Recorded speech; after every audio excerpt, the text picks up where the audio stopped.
Oh, hey, Rodney. Just a second. And... Alright. Hey, man, I'm glad you stopped by. I'm having some difficulty this week. Yeah, well, I'm at a loss for ideas as to what to do for a recipe this week. What have I got? I've got some. Let's see. I've got some eggs. I got some chicken.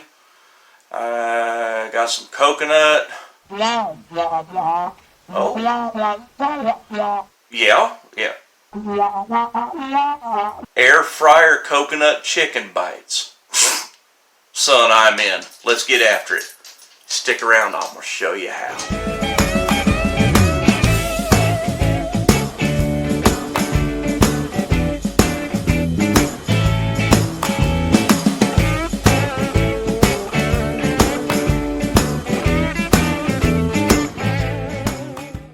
For the chicken portion of this recipe, you're going to need some arrowroot flour, some boneless, skinless chicken thighs, some dried coconut, none of the kind with sugar in it, some eggs, a packet of stevia, your choice, and of course, some Bad Byron's butt rub.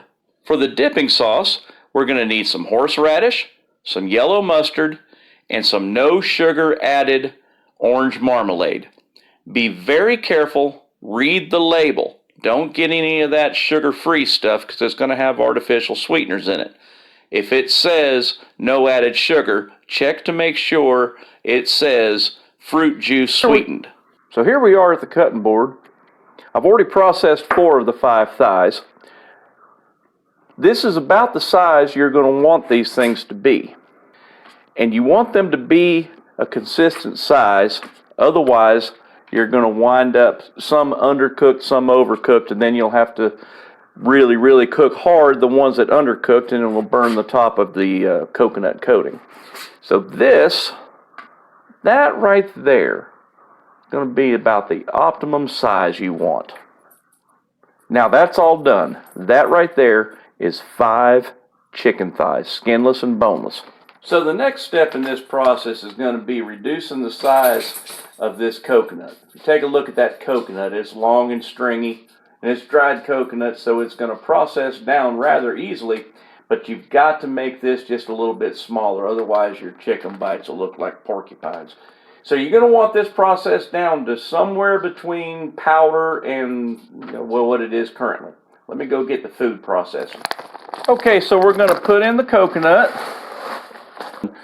Anyway, going to give it a couple of quick pulses.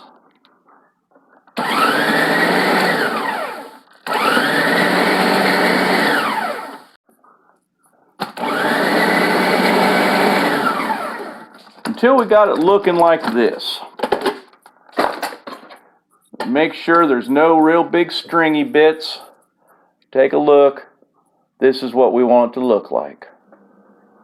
So now it's time to put together our 3 bowls. And just like the sweet potato crusted air fryer chicken video from last week, we're going to have arrowroot powder in one, 3 beaten eggs in one, and then our crushed down coconut in the other. We're going to bread it in the same way. Dredge in there, in through the egg wash, and then into the coconut and into the fryer basket. Alright, now we do need to add one thing to this egg. Anyone care to guess? Anyone? If you thought Bad Byron's butt rub, you're a winner. Go to your grandma's purse and get yourself a piece of hard candy. We need to put about somewhere between half and a full tablespoon in there. Whisk it in really good. This right here is about the color your egg wash should be. Okay, and again, you can't get your fryer basket slick enough. Make sure you put down lots of cooking spray. Another thing you're going to need is a slotted spoon, and I'll show you why. Let's start off with a decent sized scoop of your diced chicken. Put it in the flour. Now, use whatever flour you want. I'm using arrowroot because I'm Whole30. Make sure that gets stirred around really good, coated really well.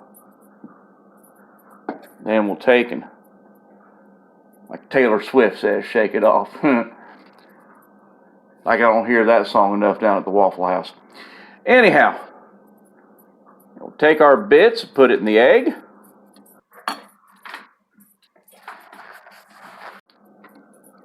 Then we'll use a fork to make sure they get covered in egg. Then we'll use our fork to put it into the coconut.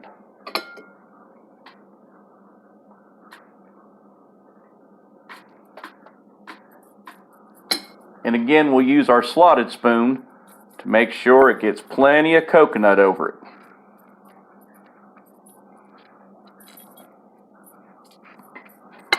Then we can just use our fingers to put it in the fryer basket.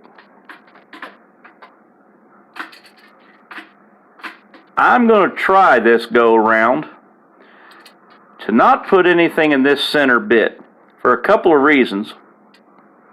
First of all, they get down in there and they don't cook properly when down in there.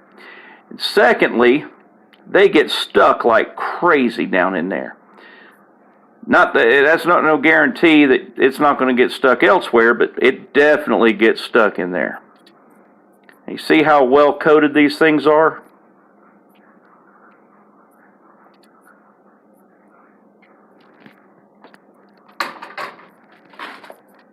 We're going to repeat that process until the fryer basket's full.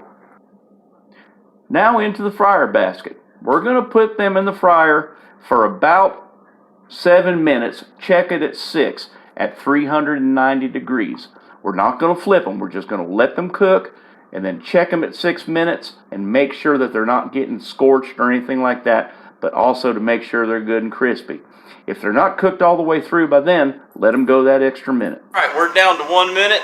Let's give them a look. Whoo, won't you look at that? That's going to be hardly fit to eat right there. They look about like a macaroon right now. Coconut macaroon, you're going to want them just a little bit darker, so let's let them have that last minute. All right, so they're out of the fryer now, and they've had a chance to cool down. So I'm going to take them out of the fryer basket and flip them over. Remember I said don't flip them? We're going to flip them over because when we go to reheat them, that side will get nice and crispy and the whole thing won't get overcooked or burnt. Also, at this point, we're going to spray it down with cooking spray and take a package of stevia and lightly sprinkle it over the top of it so you get that nice sweet taste to go along with the dipping sauce we're going to make here in just a minute. Alright, so now all the chicken is cooked, as you can see here, and it's cooling. We're going to cook that a little later. I'm serving that with a cauliflower rice, fried rice. It's going to be lovely, and it's the subject of next week's video. But for now, we want to make this dipping sauce for the chicken bites. Now, you're going to want this to be a little more on the sweet side than on the savory side that the mustard will provide or the hot side that the horseradish will provide. So we're going to start off with 2 tablespoons heaping of this orange marmalade, no sugar added. Then we're going to add to that 1 tablespoon of yellow mustard.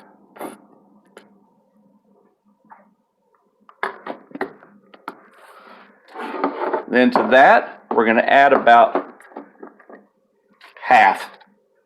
Yeah, try a half on one of these and then taste it. You think it needs more? Give it more. Alright, it's a couple hours later now. Mrs. Eating Good in the Woods going to be home wanting her supper here in just a few minutes. So I put these back in the oven. As you can see, they toast up real nice and brown and they're super crunchy. So let's give this a try in the dip that we made. Can y'all hear that crunch? You get the toasty from the coconut. The Bad Byron's makes it just right. Them right there is hardly fit to eat, but I tell you what, I'm going to keep going until I find a good spot. Yeah, yes I am. Well, that's about enough for this episode of Eating Good in the Woods. Kids, don't forget that I love you. Go out there and be nice to each other. God bless you. See you next time.